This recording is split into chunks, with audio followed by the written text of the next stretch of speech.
வணக்கம் நண்பர்களே, நம்ம சேனல் வினுவின் கதைகளுக்கு அனைவரையும் வரவேற்கிறேன். இதில் வரும் கதைகள், கவிதைகள் உங்களுக்கு அனைவருக்கும் பிடித்திருந்தால் மறக்காமல் என் சேனலுக்கு சப்ஸ்கிரைப் செய்து எனக்கு ஆதரவு தாருங்கள். நண்பர்களே, நம்மளோட தொடர்கதை நேசம் கலந்த உறவு அதோட பகுதி 13. கதைக்குள் செல்லலாமா நண்பர்களே? உங்களுக்கு எல்லாமே விளையாட்டா போச்சா? எவ்வளவு சாதாரணமாக சொல்கிறீங்க. எனக்கு படபடன்னு வருது. ஸ்வேதா பயந்து நடுங்கினாள். சத்தம் போட்டு இப்போவே காட்டி கொடுத்துடாதடி, அப்பாவும் வெளியில் இருக்காங்க. டென்ஷன் ஆகாமல் நான் சொல்கிறத கேளு. பேபி பயந்துட போகிறாங்க என்றான் அவள் அருகில் அமர்ந்த புகழ்.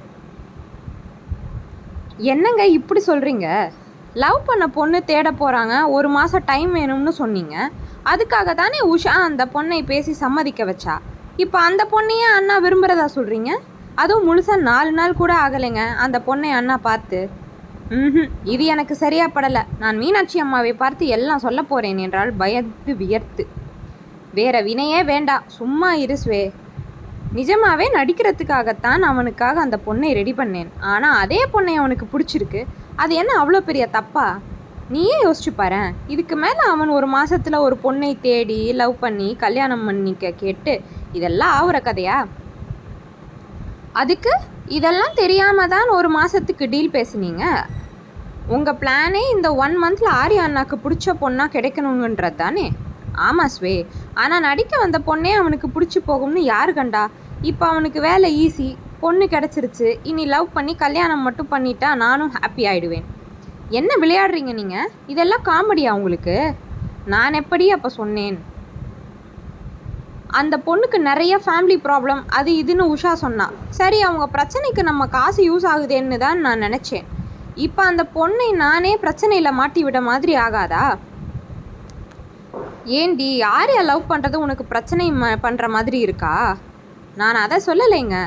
அவங்களுக்கு எவ்வளோ ப்ராப்ளம் இருக்கலாம். அதில் இப்போ இப்படி ஆர்யா அண்ணா என்ற ஸ்வேதாவிற்கு எப்படி புகழுக்கு எடுத்து சொல்வது என்று தெரியவில்லை. உங்களுக்கு நான் என்ன சொல்ல வரேன்னு புரியுதா? அந்த பொண்ணுக்கு நிச்சயம் ஆகியிருந்தா, வேற யாராச்சும் லவ் பண்ணியிருந்தா, அதெல்லாம் விடுங்க, கல்யாணம் ஆகியிருந்தா என்றெல்லாம் எண்ணி கலங்கி ஸ்வேதா இப்பொழுதும் பதட்டமாய் சொல்ல, நீ சொல்கிறத பார்த்தா எனக்கே ஹார்ட் அட்டாக் வந்துடும் போல.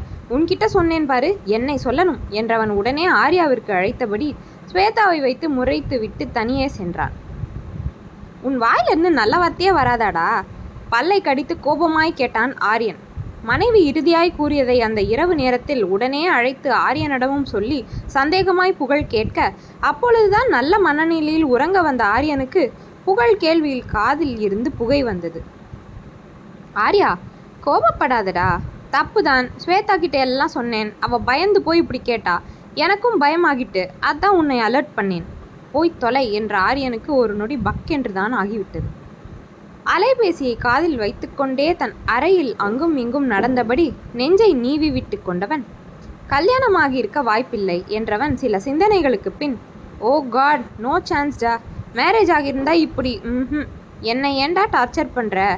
சில சிந்தனையெல்லாம் நினைக்கும் பொழுதே அதை நினைக்க வைத்த புகழ் மேல் கோபம் கூடியது. எனக்கும் அதுக்கு வாய்ப்பில்லைன்னு தான் தோணுது. ஆனால் சப்போஸ் லவ் வேற ஏதாவது என்றவனுக்கு ஆர்யாவின் கோபம் முழுதாய் சொல்ல விடவில்லை. நான் ஏதாச்சும் சொல்கிறதுக்குள்ளே ஃபோனை வச்சுட்டு போயிடு என்ற ஆரியன் தானே கட் செய்து தலையணை மேல் மொபைலை தூக்கி எறிந்தவன் அறையை விட்டு வெளியே வந்து விட்டான். மணி 10 நெருங்கி கொண்டிருக்க மீனாட்சியும் திகழ்மதியும் இன்னும் சோபாவில் தான் அமர்ந்திருந்தனர். தூங்காமல் எங்கே போகிற? விஸ்வநாதன் ஆரியன் அறைக்கு வந்தவர் அவன் வெளிவரவும் கேட்க, சும்மாதான்ப்பா, நீங்கள் என்றான். உன் கூட தான் தூங்க சொல்லி மீனா சொன்னா. ஏன், வேற ரூமில் தூங்கலாம்ல? எரிச்சலாய் கேட்க, அதை உன் அம்மா கிட்ட கேளு என்றவர் உள்ளே சென்று விட, மா, திகழ் உங்களோட இருக்கிறது ஓகே, அப்பாவை வைத்து வேற ரூமில் தூங்க சொல்லலாம்ல? வந்த வேகத்தில் ஆரியன் கேட்க, அப்பா எப்படி தனியாக தூங்குவாங்க என்ற கேள்வியில் இன்னும் கடுப்பானான். கொஞ்சமாக கொரட்டை விடுவாங்க, கொஞ்ச நாள் அட்ஜஸ்ட் பண்ணிக்கோ என்றும் சொல்ல, இதெல்லாம் ஓவர். நான் ஒன்றும் சின்ன பையன் இல்லை, எனக்கும் எல்லாம் தெரியும், நான் பார்த்துக்கிறேன். நீங்கள் திகழை அனுப்புங்க, அப்பா உங்கள் கூடவே தூங்கட்டும் என்றதும் சட்டென திகழ்மதியும் திரும்பி பார்க்க, இல்லை இல்லை, திகழ் தனி ரூம் கூட மேனேஜ் பண்ணிப்பா, நீங்கள் அப்பாவை கூப்பிட்டுக்கோங்க என்றான் திருத்தி. வந்த முதல் நாளே அவளை தனியாக விட சொல்றியா? சில விஷயங்கள் உனக்கு புரியாது. சும்மா உன் இஷ்டத்துக்கு ஆடவும் முடியாது, நீ போ என்றார். என்னவோ பண்ணுங்க, இப்போ நான் திகழ்கிட்ட பேசணும் என்றதும் அன்னை முறைக்க, மா நான் குழந்தை இல்லை என்றான் ஒவ்வொரு வார்த்தையாய். சொன்னா கேட்கவா போற என்றவர், மதி 10 நிமிஷத்தில் ரூமுக்கு வரணும் என்று சொல்லி ஆண்டி பாவம், ஏன் கோபமாகவே பேசுகிறீங்க அவங்க கிட்ட? பின்ன என்னை பார்த்தா என்ன மாதிரி தெரியுது அவங்களுக்கு என்று அவளையும் மாரியன் முறைக்க, உங்களுக்கு கோபமே வராதுன்னு ஆண்டி சொன்னாங்க என்றவள் நிதானமாய் அவனை பார்க்க, அவங்க என்ன சொன்னாலும் நம்பிடுவியா என்று ஒருமையில் பேசினவனை இவள் புருவம் சுருக்கி பார்க்க, கோபம் பயம் ஏன் அழுகை கூட வரவேண்டிய இடத்தில் வந்துதான் ஆகும். இப்போ எனக்கு ஒரு டவுட், அதை கேட்கத்தான் வந்தேன் என்றான். நானும் உங்ககிட்ட கொஞ்சம் பேசணும். வெளியில் தோட்டத்தில் பேசலாமா சார் என்று திகழ் கேட்க, என்னவா இருக்கும் என்று யோசித்தவன், வேணாம் மேலே டெரஸ் போலாம் என்றான். அன்னை தந்தை இருவரும் உள்ளே சென்றதை உறுதிப்படுத்தி கொண்டு, சொல்லுங்க என்ன ஏதாவது ப்ராப்ளமா? மேலே வந்தது மாரியன் கேட்க, ஆமாம் ஜோசியம் ஜாதகம்னு ஆண்டி நாளைக்கு வெளியில் போகிறதா சொல்கிறாங்க, உங்ககிட்ட சொன்னாங்களா? ஆமாம் அதான் சாப்பிடும்போது சொன்னாங்களே. ஓ நான் கவனிக்கலை. ஆனால் அது இதில் பயப்பட என்ன இருக்குது? அவங்க சொல்லும்போது நீங்கள் மேலே என் ரூமுக்கு வர வேண்டியிருக்கும். பட் அது பெரிய ப்ராப்ளம் இல்லை. அம்மாவும் அப்பாவும் தூங்க போயிட்ட பின்னாடி நான் வெளியில் போயிடுறேன். உங்களுக்கு எந்த ப்ராப்ளமும் என்னால் வராது. ஐயோ அதை மீன் பண்ணல, நான் ஜாதகம் பார்க்க போகிறதா சொல்கிறாங்க, அதுவும் உங்களோடது. எனக்கு புரியலை திகழ், என்ன சொல்ல வரீங்க? சார் எல்லாத்தையும் ஏமாற்றலாம், ஜாதகத்தை எப்படி ஏமாற்றுவீங்க?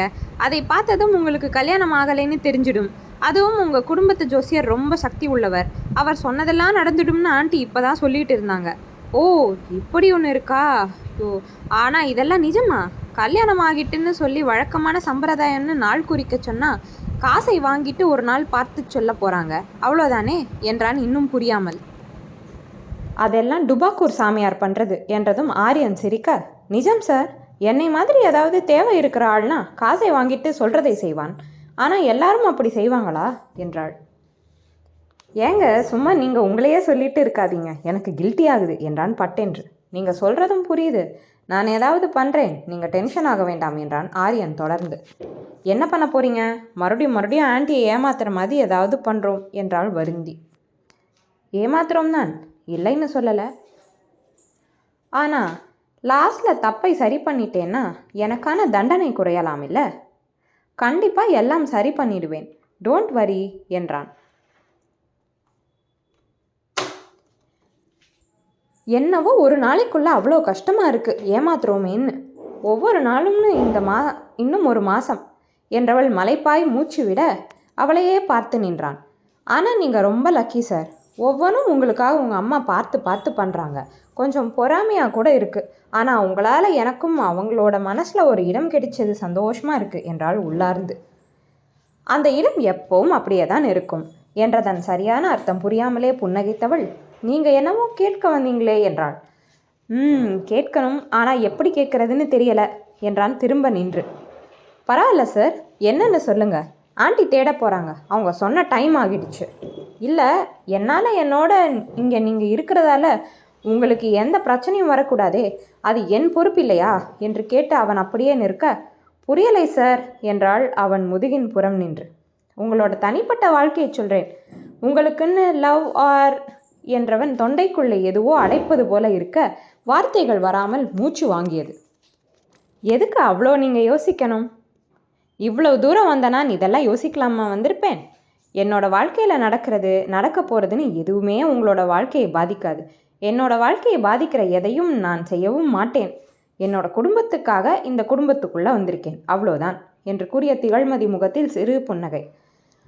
அதில் திரும்பி அவளை பார்த்தவன், நான் உங்களுக்காக மட்டும்தான் கேட்டேன், தப்பாக எடுத்துக்க வேண்டாம் என்றவனுக்கு அவள் பதில் சிறு குழப்பத்தை கொடுத்தாலும் அவள் குடும்பம் மட்டுமே அவள் சிந்தனை என்பது அவ்வப்போது அவள் பேச்சிலும் வெளிப்படுவதைக் கண்டு தானே உணர்ந்து சிலவற்றை. ஏற்கனவே உஷா அவளின் தம்பி தங்கை என ஆரம்பித்து திகழ்மதி அதை தடுத்து நிறுத்தியிருந்ததும் ஞாபகத்தில் இருந்தது. அதற்கு முன்பும் யாரோ ஒருவரின் மருத்துவ செலவிற்கு என உஷா பேசியதும் ஞாபகத்தில் இருக்க திகழ்மதியின் மனது ஓரளவு புரிந்தது. என்ன அமைதியாகிட்டீங்க? திகழ்மதி கேட்க, நத்திங், என்னோட வாழ்க்கைன்னு சொன்னீங்களே அதைத்தான் யோசிச்சுட்டு இருந்தேன் என்றான். உங்களுக்கு என்ன ப்ராப்ளம்? எதுக்காக என்னை இந்த ட்ராமாக்கு கொண்டு வந்தீங்க? எதுவும் தெரியாது. நீங்கள் சொல்லணும்னு அவசியமும் இல்லை. எதுவாக இருந்தாலும் உங்களுக்கு இந்த டைம்குள்ளே எல்லாம் சரியாகணும். நீங்கள் நினச்ச வாழ்க்கை உங்களுக்கு கிடைக்க வாழ்த்துக்கள் என்று கூறி புன்னகைக்க, தேங்க்ஸ் திகழ், நானும் நம்புகிறேன் நடக்கும் என்று சொல்லி புன்னகைக்க சிறு தலையசைப்புடன் திரும்பிவிட்டாள் கீழே. அவள் சென்ற சில நிமிடங்கள் அங்கேயே நின்றவனுக்கு திகழ்மதியை முழுதாய் நிறைவாய் பிடித்து போனது. அவளை பார்த்ததும் விரும்ப ஆரம்பித்து தான் இப்பொழுது வரை செல்வது என்றாலும் அவளின் ஒவ்வொரு பேச்சுமே இப்பொழுது பிடித்ததை அதிகரித்தது. தன் மனம் முழுதாய் அவள் நிறைந்து விட்டதை அவனால் உணர முடிந்தது. அவளிடம் புகழ் கூறிய கேள்வியை கேட்பதற்குள் இப்படி மூச்சு முட்டி போகும் என அவனே நினைத்திருக்க மாட்டான். இவனை என்ன சொல்லிக்கொண்டு உடனே மொபைலை எடுத்து புகழுக்கு அழைக்க அங்கே ஆழ்ந்த தூக்கத்தில் இருந்த புகழ் ஹலோ என்றான் தூக்க கலக்கத்தோடு. அவ்வளோதான் அவன் ஞாபகத்தில் இருந்தது. வாய்க்கு வந்ததையெல்லாம் சொல்லி திட்டி தீர்த்தவன், உனக்கு உன் பொண்டாட்டிக்கு நீ ஏதாவது சந்தேகம் வந்தது தொலைஞ்சிங்க என்று சொல்லி ஆரியன் பேச, ஏண்டா இதுக்கா இந்த அன்டைமில் கால் பண்ணின என்றான் இன்னும் தூக்கம் கலையாமல் புகழ். இல்லை, உனக்கு இன்னொரு வேலை என்றவன் தன் திட்டத்தை சொல்ல, அவ்வா போடாங்க, இதுக்கு என்னை நீ கிணத்துல குதிக்க சொல்லியிருக்கலாம். அம்மாவும் அத்தையும் இப்போ தான் உன் கல்யாணத்தில் கொஞ்சம் பேசிக்கிறாங்க, இப்போ அதையும் கெடுக்க பார்க்குற நீ, ஆளை விடுடா சாமி என்றான் முற்றிலும் துடைத்து எடுக்கப்பட்ட தூக்கத்தை விட்டு வெளிவந்து. உனக்காக நான் எவ்வளோ பெரிய ரிஸ்க் எடுத்துகிட்டு இருக்கேன், எனக்காக நீ இதை கூட பண்ண மாட்டல்ல என்றான் ஆரியன். இதெல்லாம் ஓவர்டா, எனக்காக ரிஸ்க் எடுத்தியா? நூலை தான் பிடிச்சேன், நீ என்னடானா கோர்த்துக்கிட்ட, இன்னும் என்னெல்லாம் நான் அனுபவிக்கணுமோ என்றவனை பேசி சம்மதிக்க வைத்து நிம்மதியாய் உறங்கச் சொல்ல உறக்கம் கெட்டு போனது புகழ்வேந்தனுக்குத்தான். ஆரியன் அப்பொழுதுதான் கிளம்பி கீழே வந்திருந்தான் கோவிலுக்கு செல்வதற்காக. மா காஃபி என்ற குரலுக்கு பட்டுப்புடவையோடு முல்லை சூடிய மலர் ஒன்று காபியை கொண்டு வந்து தர இமைக்க மறந்து போனான் ஆரியன். ஆர்யா சார் என்று காதுக்குள் சத்தமாய் கேட்ட பின் தான் தெளியவே செய்தான். சுகர் ஓகேவா பாருங்க, ஆண்டி வேலையா இருக்காங்க, நான் தான் காஃபி போட்டேன் என்று சொல்ல, ஓ மை காட் என்று ஆரியன் கப்பை கீழே வைத்து விட்டான். என்னாச்சு சார் திகழ்மதி கேட்க, என்றவன் தொண்டையை செருமிக் கொண்டான். காபி குடிச்சிட்டிங்கன்னா கிளம்பலாம், சுகர் ஓகேவான்னு பார்த்துக்கோங்க, நான் ஆண்டிக்கிட்ட சொல்லிட்டு வரேன் என்றவள் உள்ளே செல்ல, உஃப் என மூச்சை இழுத்து விட்டவன் பார்வை மீண்டும் அவள் சென்ற பக்கம் நீள தலையை உலுக்கிக் கொண்டான். காதுக்குள் இப்பொழுது புகழ் குரல் அசரீரி போல, முதல்ல வாங்கணும், அப்புறம் தோண்டணும், அப்புறம்தான் காட்டணும் என்று கேட்க, ஆர்யா தப்புடா, ரொம்ப தப்பு, அடி வாங்கிடாத என தனக்குத்தானே சொல்லிக்கொண்டு புன்னகைத்து அந்த நேரத்தை மட்டும் நினைத்து ரசித்து காபியை பருகி கொண்டு இருக்க, காலை 8 மணிக்கெல்லாம் ஆர்யாவின் வீட்டு வாசலில் நின்றிருந்தான் புகழ்வேந்தன். வா புகழ், காபி போடவா, காலையிலே வந்திருக்க என்று மீனாட்சி வரவேற்க திகழ்மதி பாலை அடுப்பில் ஏற்றியிருந்தாள். நீ போ மதி, அவன் கிளம்பிட்டான் பாரு என்று மீனாட்சி சொல்ல, வெளியில போறீங்களா அத்தை என்றான் புகழ். இல்லடா, உன் ஃப்ரெண்டை தான் கோயிலுக்கு போயிட்டு வர சொன்னேன் என்றார் மீனாட்சி. ஓ, நானும் அதைத்தான் சொல்ல வந்தேன் தை. அம்மாவும் அவங்க அக்காவும் புதுசாக ஒரு ஜோசியரை போய் பார்த்தாங்களாம். அங்கே ரொம்ப நல்ல ஜாதகம்தான் பார்க்குறாங்களாம். நீங்கள் நேற்று ரொம்ப கவலைப்பட்டீங்களாமே, அதான் அம்மா அங்கே போயிட்டு வரீங்களான்னு கேட்டாங்க என்றான் ஆரியன் கூறியதை அப்படியே. அப்படியா, நான் கூட இன்னைக்கு போகணும்னு தான் இருந்தேன். அப்போ நானும் வள்ளியும் அவள் சொல்கிற இடத்துக்கே போயிட்டு வரோம். இரு, உன் அம்மா கிட்ட நானே பேசுகிறேன் என்று மொபைலை எடுக்க போக, அம்மா இன்னைக்கு வீட்டில் இல்லை அத்தை, அவங்க ஒரு ஃபங்க்ஷனுக்கு போயிட்டாங்க. அம்மா சொல்கிற இடம் எனக்கு நல்லா தெரியும், வேணும்னா நான் கூட்டிகிட்டு போவா என்றான் அடுத்ததாய். அதுவும் சரிதான், பொண்டாட்டி கூட வெளியில் போகிறான், எப்போ வர்றானோ, நான் உன் கூடவே வரேன் என்று சொல்ல, பரவாயில்ல ஆண்டி, நாங்கள் சீக்கிரம் வந்துடுறோம், நீங்கள் அவங்களோடவே போங்க திகழ்மதி சொல்ல, நிலவரத்தை இந்த பொண்ணு கலவரமாக்குதே என புகழ் நினைக்க, இல்லை நீ போயிட்டு அப்படியே நம்ம கடையும் பார்த்துட்டு வா, நான் பார்த்துக்கிறேன் என்று விட்டார் மீனாட்சி. இப்பொழுது ஆரியன் கூறியது போல புகழ் வேறொரு இடத்திற்கு அழைத்து சென்றிருந்தார் மீனாட்சியை. அதையும் காரில் ஏற்றியதும் திகழ்மதியிடம் ஆரியன் சொல்ல, போச்சு போச்சு, இதுவும் என்னால தான், எவ்வளோ தப்பு பண்ணுறோம் என்றான் திகழ்மதி. ஒரு தப்பை மறைக்க அடுத்தது, நிஜமா இங்கே வர்றதுக்கு முன்னாடி கூட இவ்வளோ ஃபீல் பண்ணலை, ஆனால் ஆண்டியை நினைச்சுதான் என்றால் நிஜமாய் வருந்தி. எங்கள் அம்மாக்காக இவ்வளோ வருத்தப்படுற நீங்கள் என்னோட ஆசை நடக்கணும்னு விஷ் பண்ணியிருக்கீங்க, அதையும் மறந்துடாதீங்க. இப்பவும் சொல்கிறேன், அவங்கள ஏமாத்தலாம் இல்லை, பண்ணுற தப்பை சரியாக பண்ணணுமே, ஒரே நாளில் மாட்டிக்கவா இவ்வளவும் என்றான் ஆரியன். அவனுக்கும் வருத்தம்தான் என்றாலும் அன்னையிடம் சட்டென உண்மையை சொல்லிவிடவும் முடியவில்லை. இதோ இந்த நேரம் அருகில் முல்லை மலர் வாசத்தோடு தன் அருகில் இருப்பவளை இத்தனை ரசிப்போம் என நினைக்கவில்லை ஆரியனும். இந்த சாரி ஆண்டியோடது, அவங்க கம்பல் பண்ணதால தான் நான் எவ்வளவோ சொன்னேன். அவங்க மருமகளுக்குன்னு சொல்லி வேற வழி இல்லாமல் நானும் வாங்கி என்றாள். என்ன நினைப்பானோ எனும் பதட்டம், கவலை, பயம் போன்ற உணர்வோடு. கூழ்த்திகள், நம்ம ரிலேஷன்ஷிப் வச்சு அம்மா செய்கிற எதையும் நீங்கள் வேண்டாம்னு மறுக்க வேண்டாம். இதெல்லாம் அவங்க பக்கம் பார்த்தா சாதாரணம் தானே. நான் என்ன நினைப்பேனும் நீங்கள் நினைக்க வேண்டாம். எனக்கு ஓரளவு உங்களை புரிஞ்சுக்க முடியுது. என்னோட ஒய்ஃப் அப்படின்ற உங்கள் கேரக்டருக்கு அம்மா இதெல்லாம் செய்யலைன்னா தான் அதிசயம். நீங்கள் நாமளாக இருங்க, ஓகே என்று ஆரியனை திகழ்மதி பார்த்தபடி இருக்க, அம்மாவுக்கு உங்களை ரொம்ப பிடிச்சி போச்சு போல, என்ஜாய் பண்ணுங்க என்றான் இன்னும் அதிகமாய் புன்னகைத்து. அதில் துளியும் கலக்கம் இல்லை, எந்த எதிர்குணமும் இல்லை.